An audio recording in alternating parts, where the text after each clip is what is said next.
Okay, going back in time again. This is 2016, so let's go back 16 years. Summer of 2000, I ended up moving out because of Steve. In '99, ended up living off a little place on Hardpinch. It's another street, I don't recall the name of it, but there was about 6 people there. They were on my mail route. There was a trailer that was a bad trailer, but it had a big room that I had for the living room, and had my TV and waterbed and all that stuff in there, and it was nice. Well, anyways, the place where I ate every day was a little mom and pop restaurant called Alex's, and I always got in good with the girls that worked there, all the waitresses. Never had to order a meal. I'd go in there for breakfast and I'd get my wheat toast and coffee with orange juice, and then I'd go to work. And about 2:30, when I get done with the mail route, I'd go in and sit at the bar, and the waitress will come over and scribble something down, and they always made sure that my lunch and my dinner was something totally different. I had a lot of specials, but I never had to order a meal. You know, they knew I drank coffee, straight black. Used to take the kids in there when I had them. It was during the time of the visitation, before the dam broke. But here's the ironic part about it is Walmart had their $5 box. I got a DVD player, or DVR player, DVD player, whatever you want to call it. And I had, probably about 300 movies that I'd get from the $5 bin at Walmart. Because it rained quite a bit in South Carolina. There was days I just didn't want to go out, so, you know, I had my TV and I had all those movies. Well, the girls found out about my movies, so they'd come over on their off time and we'd sit around the living room and watch movies. No, I did not have sex with any of them. Forget it. But out in the kitchen, in the kitchen drawer, I kept about $200. And the agreement was, as long as they put a receipt in there, it would always be $200. But I had to have a receipt. Now, there's one time I had supper, and I got talking to somebody and just walked out and didn't pay the bill. Well, the waitress ended up paying the bill. And she lived right out there. She had to go past my place, or my street, in order to get home. So she swung in there and told me about it. And I told her where the receipts go, and she could just put the receipt in there and take the cash and take $10 for a tip for the personal service. That was the only time that there was $10 short in the receipt thing. And I did that for a couple years. You know, never went to get groceries, never went to buy sodas, never went to get coffee, filters, my denture stuff. Those waitresses really took care of me. Well, it was during that time I had a I think it was an '85 Honda Civic that went through a hailstorm. Nettie told me about it, and it was a good car. Fantastic car. Even though it had dents all through the roof and all through the hood and the trunk because of the hailstorm, the insurance company just wrote it off. I bought it for $900. That lasted me about 3 years. Real good car. Very cheap on gas, you know, but it looked like a wreck. But it did the mail route, so I was happy with it. Well, this one Sunday morning, I was on my way to church. Now, Hard Pinch goes from Highway 402 to Dr. Evans Road, and they convene down, come to a Y. Dr. Evans goes this way, 402 goes that way. And at the Y, there's about a mile and Moncks Corner. But at the Y, now Umbria was the first street that goes from 402 to Dr. Evans. And about a mile past that was Hard Pinch, went from 402 across to Dr. Evans. Hard Pinch was about a mile and a half longer than what Umbria was because of the Y factor. So that kind of opens up that. But that whole area was my mail route. I knew I had 547 people, and I knew 520 of them. You know, just the ones that kept moving in, and I never seen them. I never met them because they were never there or never got any special mail or special delivery or packages or any of that. But anyways, I was on my way to church one morning, and I woke up that morning, normal Sunday morning. I always check the drawer to make sure that the receipts and the cash match, you know, $200. That matched. And I did my devotions. And then I got in the car. I went down the street I live on that takes you to Hard Pinch. And I usually go left, get on 402, and head to Moncks Corner. But this one particular day, my car decided to go right. Don't ask. I did not release the gas. I was coming up to make my left. I turned on the left-hand turn signal. As I took my foot off the gas,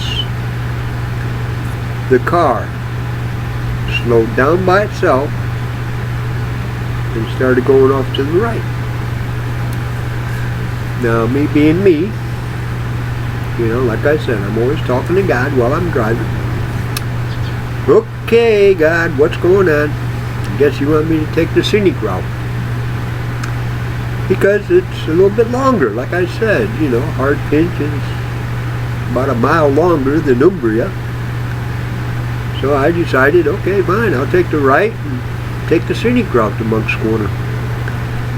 So I took a right, nothing happened, it just started going down. Got the car up to about 45 miles an hour.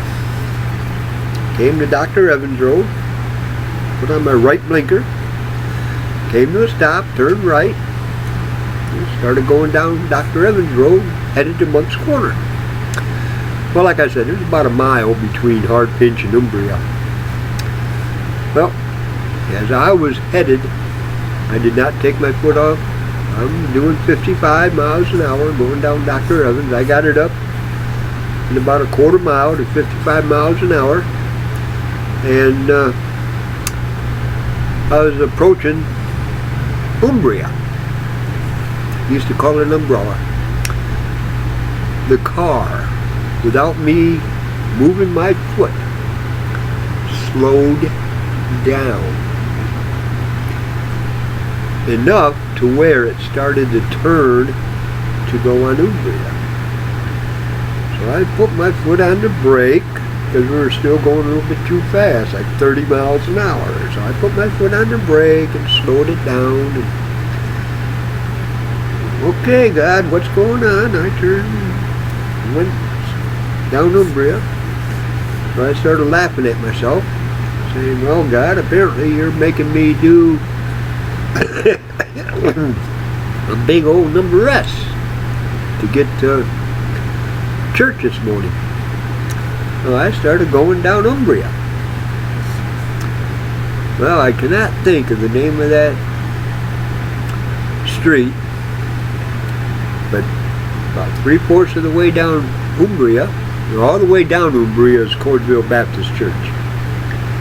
But about a half a mile this side on Umbria is a Pentecostal holiness, and it's all black. It's a black church. The pastor is building the church on his property, and they already started worship in it. I was there long enough to see it being poured the foundation, and then the walls started coming up, and the fresh paint of white on the outside of the bricks. The roof was put on, and it started looking like a church. But sooner or later I'll remember that pastor's name. Sam. Sam was the pastor. But anyways, as I was approaching that little street, which was also on my mail route, my car slowed down again, and it started turning up, and I'm going, why am I, God, what's going on? Well, I didn't fight God. I just went along with the program, and I went up that road. It's about 1/8 of a mile to get to the church. Like I said, his house is right there, right next to the church, and then the church. Well, as I was driving, I pulled into the church parking lot, which is all dirt, because they're still building up the inside of the church. And there's Sam. Now he's got an outside air conditioning unit, and he's just standing there. Well, I pulled up and shut the car off, got out of the car, and started walking to Sam. Sam turned around and started walking to me. And I looked at him and I says, hey, I don't know what's going on this morning, but my car brought me here. Sam looked at me and said, what? Well, as I was leaving the house this morning, I get down to the end of my street, and the stupid car started making a right-hand turn, so I just went along with the program. And I went all the way down Hard Pinch to Dr. Evans, and made a right-hand turn on Dr. Evans, and came down there, and all of a sudden I'm slowing down to make a right, and the car started going to the right on Umbria. Of course, I had to brake it, because I was doing like 40 miles an hour, and I had to brake down so I could make the turn on Umbria, laughing at what I was doing, because I thought I was making a big yo-yo west to get to church this morning. But then I get down to the end of your street, my car started making another right. So apparently God wants me here for some reason.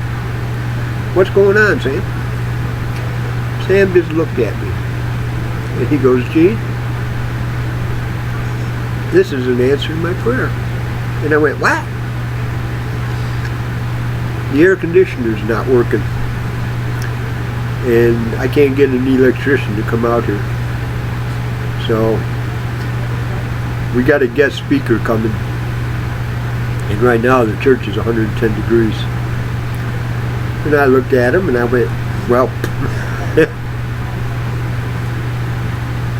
I don't know nothing about air conditioning that much, but so we walked up to where the air conditioner was. Now the air conditioning unit has a fan. All that fan does is blow the air out, and it sucks in through the filters, and it blows out, and that cools off the juices going into the air conditioner unit. So I looked at him and I went, well, and I looked over at his house, and he had a fan in the window. And I said, well, let's take that fan out of your window, put it on top here, make sure that the air blows up, and hook up an extension cord. Throw some tape around here to cover up the holes. That fan will do the same thing as this fan does, and you can get the electrician in here tomorrow and fix it. But this will cool off the church. Sam and I walked over to the window and took the window out. Sam's wife came out, asked us what we were doing, and both of us just looked at each other and started laughing. And we told her, and she popped up and she goes, "Oh, I don't have to pray anymore, do I?" And Sam just looked at her and said, "You better, because I don't think this is going to work." And his wife looked at Sam and went, "Where's your faith?" So Sam and I carried the fan over, put it on top of the air conditioning unit. He got some duct tape. Every place has duct tape. You can duct tape anything. So we duct taped the fan to the top of the air conditioning unit. She got an extension cord. One of their kids brought out the extension cord. We plugged it in. Walked into the church. Turned on the air conditioner. The church inside said 112. Well, Sam said that he had to go get ready for church. Church was going to be in about a half hour. The start of it was going to be in about a half hour. And I said, okay, well, let's see what happens. I might as well just stay here. See, I'm inside of a church. I might as well just stay here. So I walked out to my car and I got the Bible. Walked back into church. It went from 112 to 100. Just within that little bit of time. Just within that 10 minutes. Well, I took my shoes off, grabbed my Bible, went to the altar. At that time I had a problem. So I did my normal, "Lord, you know what my problem is? I need an immediate answer." Blah, blah, blah, blah. Oh boy, there it is, A&S, once again. And find it in my Bible because it's written in pen. Usually A&S is in pencil, but this time I put it in pen because that's all I had was a pen. But I stayed there that morning. When church started, it was 78 degrees inside the building. Well, the main speaker, just before church started, I was shaking hands with people on my mail route. Just about everybody that went to that church was on my mail route. And I was the only white guy there. It was a black Presbyterian Holiness Church. And I told him it's been a while since I, did the Presbyterian thing, but I just felt obligated this morning to worship with you guys. Well, because of the guest speaker, they were going to have a big church social, so my lunch was taken care of. Because I tell you what, with those Black Seat, they bring out, oh man, corn on the cob, mashed potatoes, scallops, green shrimp. I mean, you name it, the food was there. Everybody was bringing in food. And, but anyway, Sam got a phone call. Apparently the guest speaker was running late. For some reason, he was running late. Well, church started on time, 10 o'clock. And like I said, it was 78 degrees in there. Sam was up there, and they've already taken the first offering. And it got to be about 11:15. And we're just up there singing. Sam said we're going to sing until the guest speaker arrives for the message. So we sang, and it got to be about 11 o'clock. Well, about 10 after 11. this gentleman came through the door. Sam finished the song that was singing and introduced the man as the guest speaker. Well, he takes the pulpit, Sam goes, sits down. Now they haven't communicated as to what was going on that morning. They haven't said nothing. Except the guy was running late. Well, this gentleman gets up at the pulpit and he started talking. He was explaining why he was late, turned and apologized to Sam. He had all intention purposes he came from Columbia. He left Columbia at 6 o'clock, knowing that it takes about 2 hours to drive to Moncks Corner from Columbia. But there was traffic detours and overturned truck, and then there was another accident and all kinds of detours, and he got lost on one detour, which created him to call Sam. He spoke to Sam's wife and saying, "Hey, I'm running late and I don't have much time on my phone, so I'll get there as soon as I get there."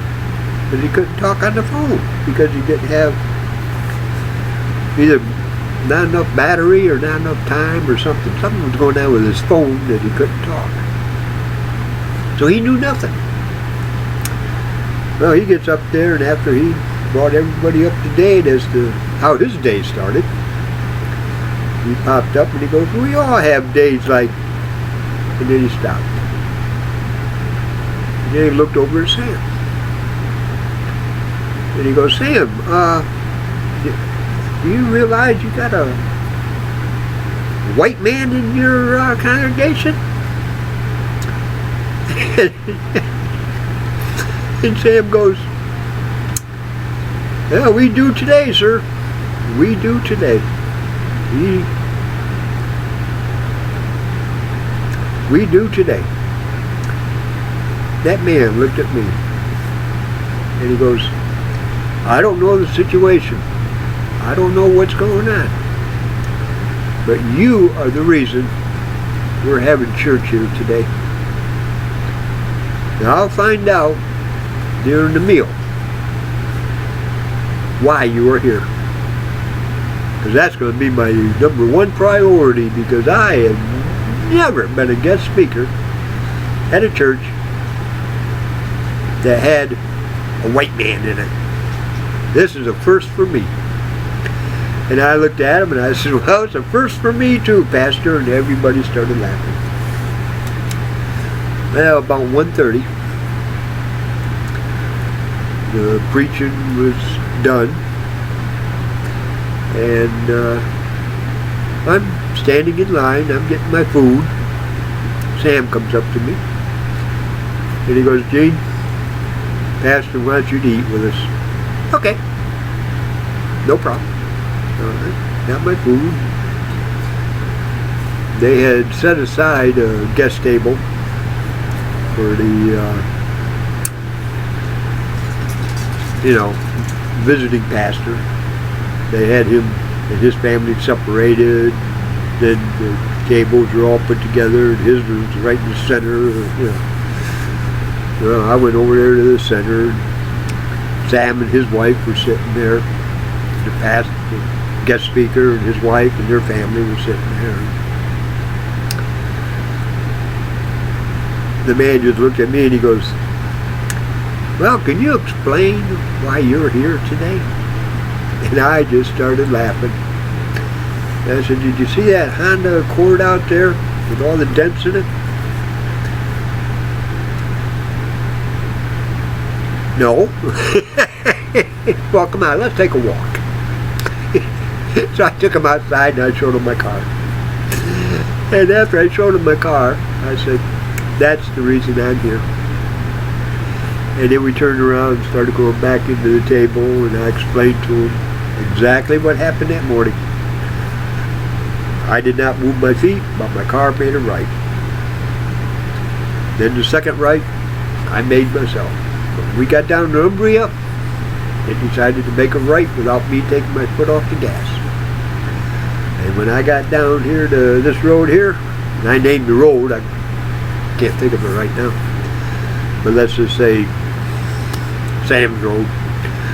We got down to Sam's Road and made a right.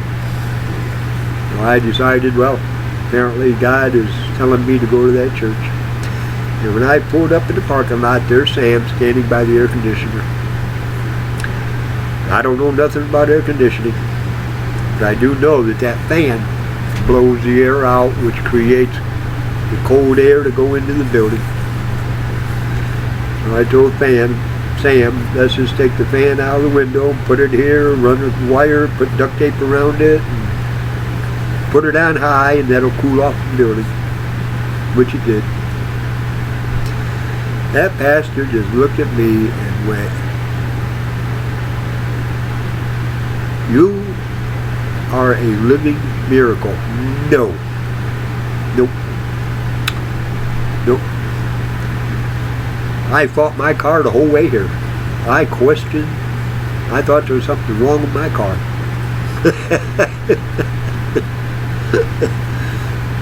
All I did was follow my car. That's all I did. And when my car led me here and Sam said what Sam said, I just, okay, fine, let's do this. And I just decided, well, I'm at a church. I made it to church this morning. I'm staying here and worship. And the church decided to feed me this beautiful lunch. And the pastor just looked at me and went, "Your lunch, this is in honor of you. Because next week's service, wherever I'm going to preach at, is going to be about your story dealing with Sam's church this morning. Because if that's not a miracle, I don't know what is." So, anyway, I just thought I'd throw this out, and it'll be posted here shortly. So may God bless. Bye.